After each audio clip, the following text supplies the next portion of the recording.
The Harwick County Fairgrounds had never been so quiet. It was the kind of silence that presses down on your chest, the silence of 1,000 people holding their breath at the same moment, watching something they couldn't explain and weren't sure they were supposed to see. The annual Harwick County Law Enforcement Appreciation Day was, by every observable measure, a flawlessly organized event. Folding chairs arranged in perfect rows, American flags snapping in the late October wind, a polished podium bearing the seal of the county sheriff's office, and at the center of the field, 5 of the most precisely trained military working dogs in the state of Tennessee, standing in rigid parade ground formation. Belgian Malinois and German Shepherds, their tactical vests gleaming black under the pale autumn sun, their handlers standing proud at their flanks, like statues carved from discipline and pride. Nobody was looking at the woman near the fence. She stood at the far edge of the public viewing area, pressed against the chain-link perimeter, like she wasn't entirely sure she was allowed to be there. She was young, maybe 28, 30 at most, with dark circles carved deep under her eyes that no amount of sleep was ever going to fix. Her jacket was a men's canvas work coat, 2 sizes too big, the collar fraying at the left shoulder. Her jeans were clean but worn thin at the knees. She held a paper cup of coffee with both hands, and she wasn't watching the ceremony at all. She was watching the dogs. Her name was Wren Calloway. To the families seated in the folding chairs, to the county commissioners in the VIP tent, to Officer Dale Pruitt, who kept circling the perimeter with his thumbs hooked in his belt, she was nobody. A girl who'd wandered in off the public sidewalk, maybe a college student, maybe a curious local. Pruitt had already edged close enough to her twice to make his discomfort known, letting his radio crackle loud near her ear, resting one hand on his belt in that particular way officers do when they want someone to feel unwelcome without actually saying so. Wren hadn't moved. She didn't look at Pruitt. She didn't look at the crowd. Her eyes never left the dogs. The lead handler, Sergeant Frank Okafor, stood beside the biggest of the 5. A 90-pound German named Kodiak, the dog who had made local news 3 months ago for tracking a missing 8-year-old girl through 6 miles of dense pine forest in under 4 hours. Kodiak was the crown jewel of Harwick County's Canine unit. He'd been certified through the National Tactical Canine Association, evaluated by 3 independent trainers, and had never once failed an operational deployment. He stood perfectly still. His ears were forward. His dark eyes watched the county sheriff approach the podium. Sheriff Raymond Bouchard adjusted the microphone with the slow, practiced ease of a man who understood ceremony. He was tall, silver-haired, with the kind of authority that filled a room even when he wasn't speaking. He cleared his throat and smiled at the crowd. "Today," he began, his voice rolling warm and steady across the fairgrounds, "we honor not just the men and women in uniform who protect this county, but the animals who serve alongside them. These dogs are not pets. They are officers, they are heroes, and they represent the finest." Kodiak's head snapped left. It was subtle enough that only Sergeant Okafor noticed it at first. A small thing, the dog's chin lifting, nostrils flaring, ears rotating like satellite dishes catching a signal from somewhere far off. Okafor frowned. He pressed his thigh against Kodiak's flank, a silent correction. The dog's ears swiveled back to the front. Then his nose lifted again. Okafor tightened his grip on the leash. "Kodiak, Platz," the German command for down. The command that had never once failed. Kodiak didn't lie down. Instead, a sound came from deep in the dog's chest. Not a growl, not a bark, but something low and urgent and entirely unfamiliar to the 8-year handler who had worked with this animal through felony apprehensions, drug interdictions, and disaster search operations. It sounded almost like a question. 3 dogs down the line, a Belgian Malinois named Frey suddenly stood up from her sit-stay. Her handler, Deputy Carla Hutchins, grabbed the leash with both hands. "Frey, sit." Frey sat for exactly 2 seconds. Then she stood again, her whole body pointing like a compass needle finding north. aimed directly at the chain-link fence on the far edge of the viewing area. Then Kodiak pulled, not the focused, direction-driven pull of a dog that had picked up a track. This was something else. This was the frantic, desperate lunge of an animal who had seen someone they thought was gone forever. "Hold your dogs!" someone shouted. But it was already too late. Kodiak snapped his primary leash clip, the reinforced steel clip rated to hold 300 pounds of pulling force, and bolted. The crowd erupted. Frey went next, twisting out of Hutchins's two-handed grip with a single violent shoulder roll. The remaining 3 dogs, Baron, Sable, and a young shepherd named Colt, broke within seconds of each other, handlers lunging and stumbling and shouting into radios. 5 highly trained, fully armed, tactical dogs were loose. The crowd nearest the fence scattered backward, folding chairs, tipping, people grabbing children and stumbling into each other. Officer Pruitt sprinted across the grass, drawing his baton, putting himself between the running dogs and the civilians. His heart was hammering. A loose Malinois at full sprint was not something a baton was going to stop, but the dogs didn't veer toward the crowd. They converged on Wren Calloway. Pruitt braked hard, his boots skidding on the grass, his hand half raised to radio for backup. He was bracing for the worst, for screaming, for blood, for a scene that would end careers and haunt nightmares. What he saw instead made him lower his arm. Wren had dropped her coffee. She was on her knees. And the 5 dogs, the tactical weapons of Harwick County, the animals that had never broken formation in 2 combined years of public service, were pressed into her like water filling a vessel. Kodiak had his enormous head buried against her throat, his whole body shaking, making sounds that Sergeant Okafor would later describe in his incident report, after staring at the page for a long time as crying. Frey was licking Wren's hand so furiously she kept losing her grip. Baron and Sable were spinning circles around her, colliding with each other, tails whipping so hard their haunches swayed. Little Colt, the youngest of the unit, barely 2 years into service, had climbed half into her lap and simply refused to move. Wren had both arms wrapped around Kodiak's neck. Her face was pressed into his fur. Her shoulders were shaking. "It's okay," she kept saying, in a voice so low it was barely audible over the dog's whimpering. "It's okay. I've got you. I've got you." Sergeant Okafor pushed through the frozen ring of officers and onlookers and stopped dead. He had worked with Kodiak for 8 years. He had never, in 8 years, seen his dog submit to anyone. Not trainers, not veterinarians, not the county's chief of police when she'd visited the facility last Christmas. Kodiak did not allow strangers to touch him without a handler's explicit permission. The dog was currently melting. "Who are you?" Okafor said. His voice came out quieter than he intended. Wren looked up. Her eyes were red. She didn't look frightened. She didn't look guilty. She looked like someone who had been holding something unbearable inside for a very long time and had just been given permission to put it down. "My name is Wren Calloway," she said, "and before they were your officers, they were mine." Sheriff Bouchard had the sense to clear the public viewing area quietly and quickly, which was the first smart decision made in the 20 minutes following the chaos. The second smart decision was not letting Okafor's handlers try to separate the dogs from the young woman by force. Every time a leash moved near one of the animals, the transformation was instantaneous. 5 joyful dogs became 5 silent, motionless dogs with their teeth just visible behind their lips. Not aggressive. Warning, the message was entirely clear. It wasn't until Wren quietly said, "Okay, boys," and girl, with a small nod toward Frey, "Let's go," that the dogs fell into a loose, relaxed formation around her and followed her across the fairgrounds toward the equipment barn that Bouchard's deputies had hastily converted into an interview space.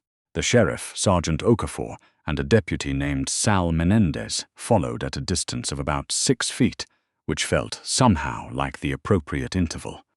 Okafor couldn't take his eyes off Kodiak. The dog walked with his shoulder pressed against Wren's left leg, not pulling, not scanning the environment the way he normally did on any surface outside the kennel. just close, the way a dog walks when they're home. Inside the barn, Bouchard pulled 2 folding chairs to the center of the concrete floor and gestured for Wren to sit.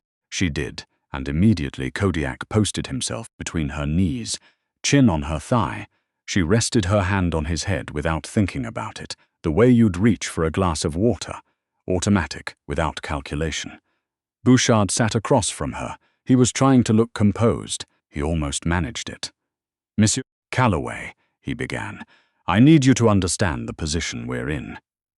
The county paid an authorized sum to a licensed procurement agency for these 5 animals. They came with complete documentation, veterinary records, drive assessments, bite work certifications, import clearance, everything verified." Wren looked at him steadily. "Who did you buy them from?" Bouchard's jaw shifted. "A consulting firm, Apex Canine Solutions, based out of Knoxville." Something moved across Wren's face. Not surprise, recognition. The kind of recognition that arrives when a suspicion you've carried for 2 years finally puts on a face. "Did you ever actually visit their facility?" she asked.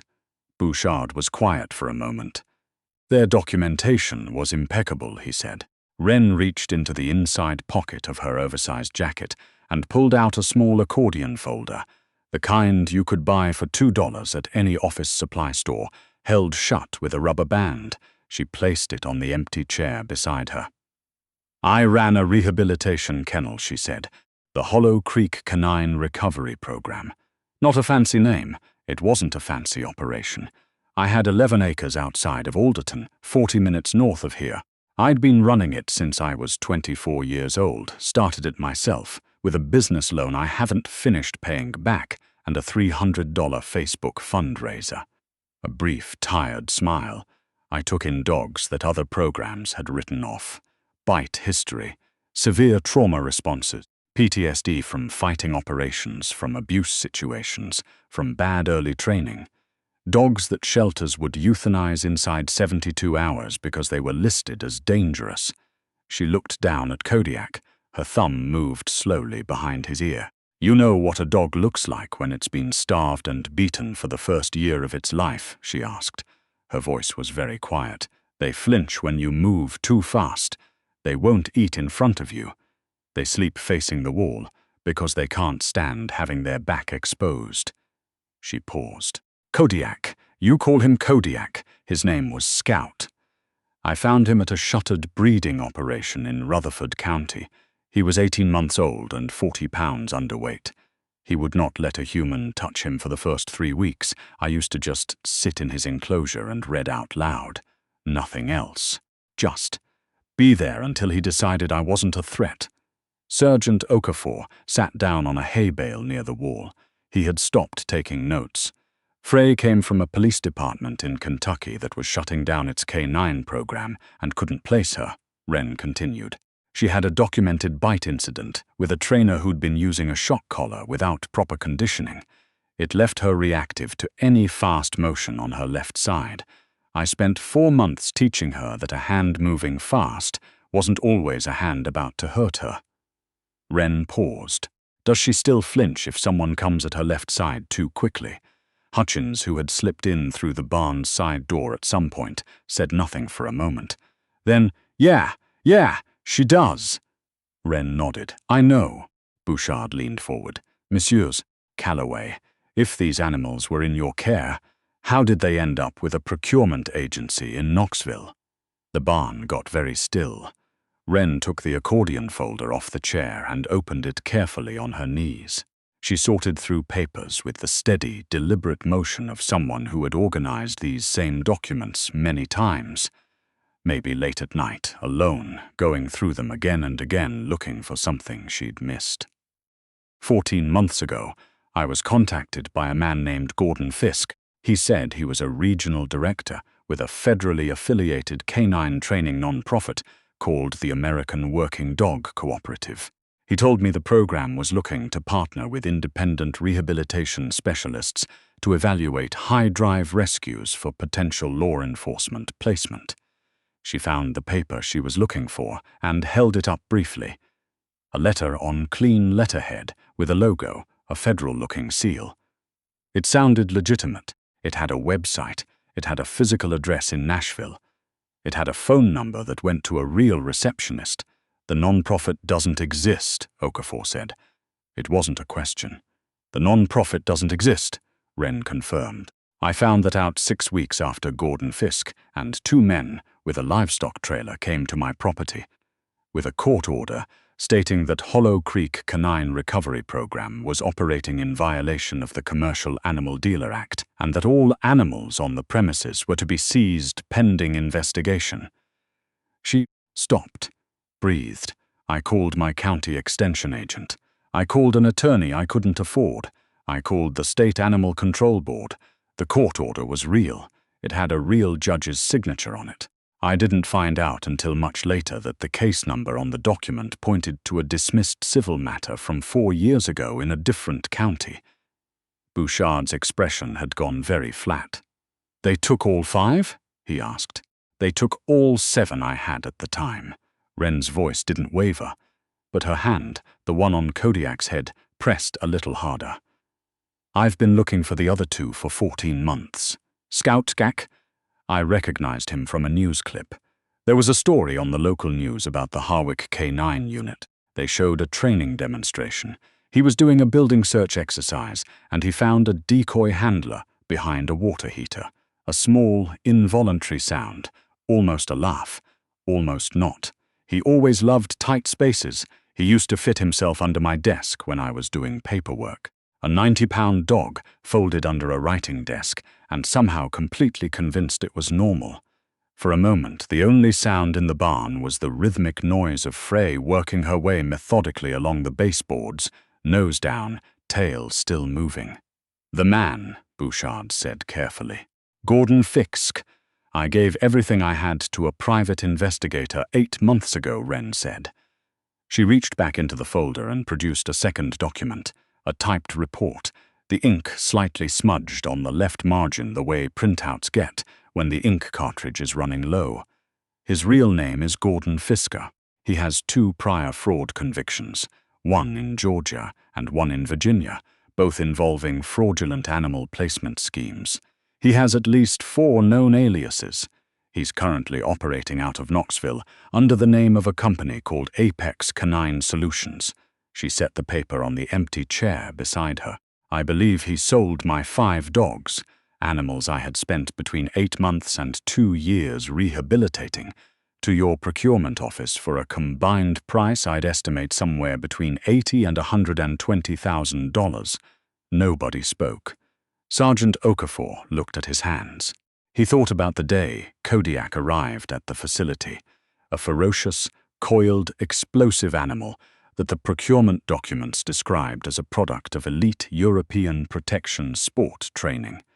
He thought about how Kodiak had taken 3 weeks to stop lunging at the kennel door every time a new handler approached. The trainers had said it was high drive. They'd said some dogs just needed a firm hand, a clear hierarchy, a job to focus on. He thought about an 18-month-old dog, 40 pounds underweight, sleeping with his face to the wall. "I'm not here to take them back," Wren said suddenly. Every person in the barn looked at her. "I've thought about this for a long time," she said. "A lot of nights. What I'd say if I ever found them. What I'd want." She looked down at Kodiak, who was watching her with a focused, devoted attention that had nothing to do with training, and everything to do with something that doesn't have a clean technical name. They have a life here. They have a purpose. From everything I've seen, from the news coverage, from what people say about this unit, they're good, they're healthy, they're doing exactly what they were built to do. Her voice got very quiet. "I built them for this. I just wasn't supposed to be the one they were taken from." Bouchard sat back in his chair. He had been in law enforcement for 31 years. He had delivered death notifications, managed active shooter scenes, testified in murder trials, and buried 2 partners. He was not a man who was easily undone. He looked like he was close to undone. "Mrs. Calloway," he said, "I'm going to be honest with you about what this means for this office. The procurement documentation for these animals is fraudulent. That means their certifications need to be independently re-evaluated. It means every case in which they participated over the past 14 months is potentially subject to legal review. It means the county is going to have a very significant problem on its hands when this becomes public. He paused. And it will become public. I know, Wren said. What I can tell you, Bouchard continued, his voice steadying, is that Gordon Fisker will be arrested. I will personally call the DA's office when we leave this barn. He looked at her directly. And I can tell you that the county's civil liability, the question of who is owed what for the theft and fraudulent sale of these animals, that's a conversation you should be having with an attorney. I told you I can't afford an attorney. The county, Bouchard said carefully, will provide you with one. Okafor stood up from the hay bale. He walked to where Kodiak was sitting between Wren's knees, crouched down, and put his hand on the dog's shoulder. Kodiak glanced at him, then back at Wren, then back at Okafor, apparently conducting some kind of internal assessment. He licked Okafor's wrist. It was the first time in 8 months the dog had voluntarily offered contact to a human other than his assigned handler. He likes you, Wren said. He tolerates me, Okafor said. I'm starting to understand the difference. He looked up at her. There was something working in his expression, the kind of expression that forms when a person is recalculating something they believed to be true. These dogs were a mess when they came to us, he said. The procurement agency said they'd been through a failed training placement and needed recalibration. We spent 2 months on basic conditioning before they'd even work consistently. He paused. Our head trainer said he'd never seen dogs with more behavioral complexity. He meant it as a criticism. It wasn't, Wren said. No, Okafor agreed. It wasn't. The silence stretched out comfortably. Outside, the fairgrounds were still, the ceremony disbanded, the chairs folded and stacked, the public gone. Through the high barn window, the October sky had gone the particular pale grey of late afternoon, the clouds low and moving fast. Wren was the one who finally broke it. The other 2 dogs, she said. There was a German shepherd named Parrish. He had a white crescent marking on his left ear, and a Malinois I called Lark. She was the smallest one, maybe 55 pounds, but she had the best nose in the group by a considerable margin. She stopped, pressed her lips together. I need to know if they're okay. Bouchard and Okafor exchanged a look that said something was being communicated between them without words. We don't know, Bouchard said, but we will find out. That is a commitment, Miss Calloway. Before Fisker is arrested, we will get information on every animal moved through that pipeline. Wren nodded. She didn't look entirely satisfied, but she looked like a person who understood that some things took time and that there was a difference between a promise and a guarantee. Okay, she said. She reached into the accordion folder one last time and pulled out a small photograph, worn at the edges, the laminate peeling on one corner. 7 dogs, posed in a loose group on a wooden porch, some sitting, some sprawled, one with her chin on another's back. Wren in the middle, younger looking, less tired, wearing a flannel shirt and boots, squinting slightly into the sun. She held it out to Bouchard. For your records, she said, so you can match them against whatever documentation Fisker created. Bouchard took it carefully. He studied it for a long moment. You look happy, he said. I was, Wren said simply. She stood, and all 5 dogs stood with her, unhurried, synchronous, the motion of animals who have lived alongside a person long enough that they move when she moves without needing to think about it. She reached down and scratched Frey behind the ear, then rested her hand briefly on Baron's blocky head, then touched Sable's chin, then looked at Colt, who was watching her with enormous dark eyes and the barely suppressed energy of a dog that was maybe 30 seconds from doing something frantic. Easy, baby, she said softly. Easy. Colt sat down. He vibrated slightly. He's been a handful, Hutchins said from the doorway. He always was, Wren said. There was something in her face when she said it. Pride and grief, sitting together the way they sometimes do, occupying the same space without resolving into either one. She looked at Okafor. He does better on off-leash work than restraint work. If he's feeling confined, give him something to solve, a search problem, a scent puzzle. Don't increase leash pressure. It makes it worse. He needs to think his way through anxiety, not be held through it. Okafor was writing in the small notebook he'd produced from his breast pocket. Also, Wren added, Kodiak is allergic to chicken protein. It shows up as skin inflammation around his ears and neck. Whatever you're feeding him, if it has chicken meal or chicken fat in the ingredients, swap it out, fish-based formula or lamb. He'll do better. Okafor looked up. The vet said that was a stress response to environmental change, he said. It's not, Wren said. There was a pause. Okay, Okafor said. He wrote it down. Sheriff Bouchard had been watching this exchange with an expression that had shifted across the course of the afternoon, from authority to confusion to something that looked, if you were looking, like humility. Miss Calloway, he said, as she moved toward the barn door. What are you doing for work right now? Wren stopped. Hardware store, part-time, a beat, and I'm 3 months away from losing the appeal on my kennel property, so. She left the rest of that sentence alone. Bouchard folded his hands. He looked at Okafor. He looked at Hutchins. He looked at Menendez, who gave a slight, almost imperceptible nod. Harwick County's canine unit, Bouchard said, is going to be required to undergo an independent behavioral re-evaluation before any of these 5 dogs can return to active operational duty. That's going to take months. During that period, the unit will need a qualified animal behavior consultant, someone who has documented experience with working dog rehabilitation, high-drive breed behavior, and trauma recovery protocol. He paused, ideally someone with an existing relationship with the animals. Wren had turned around. She was very still.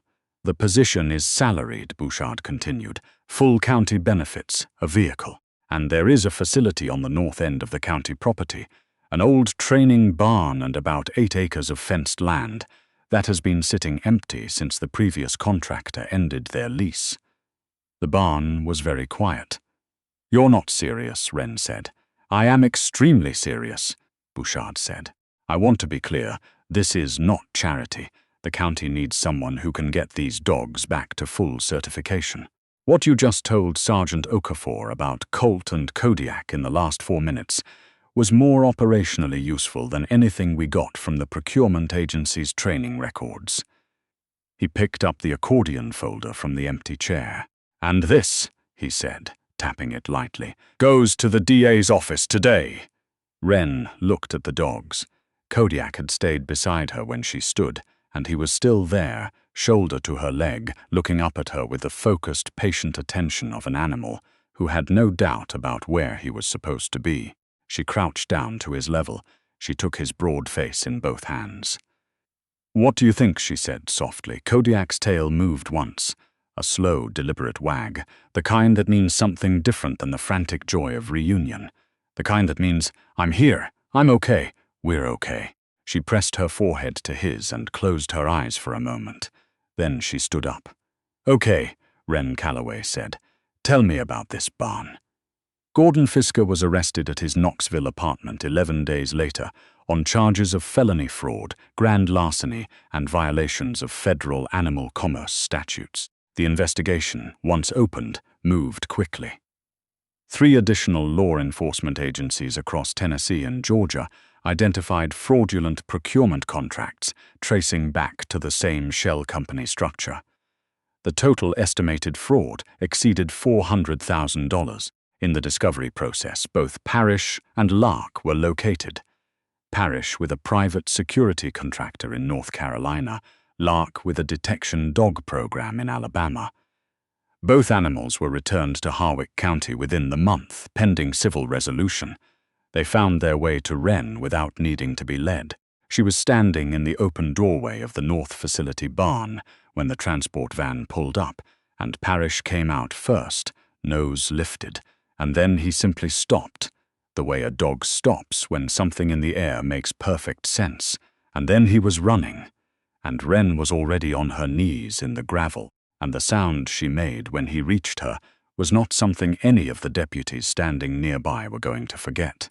Lark came out of the van last, moving slowly the way she always had. Careful, precise, no wasted motion. She walked straight to Wren, sat down directly in front of her, and put one small paw on Wren's knee. A lot of people who were there that afternoon said they weren't sure what they were witnessing exactly. It didn't look like a handover or a reunion or a procedure. It looked, more than anything, like an apology being accepted. On the first Wednesday, Wren held a formal training session at the North facility. All 7 dogs sat waiting for her at the field gate before she arrived. She pulled up in the county pickup truck and saw them through the windshield, lined up, quiet, tails moving, and she sat in the parked truck for 2 full minutes before getting out. Sergeant Okafor, arriving behind her, asked if she was all right. "Yeah," she said, climbing out with her coffee. "Yeah, I'm good." She unlatched the gate and walked through, and the 7 dogs pressed around her like water closing over a stone, and she walked out into the middle of the field with all of them moving with her, and Okafor watched from the fence and thought that in 30 years of working with canine units across 4 states, he had never once seen anything that looked quite like that. Like a pack that had found its way back to the person it was built around. Like something broken finally becoming whole.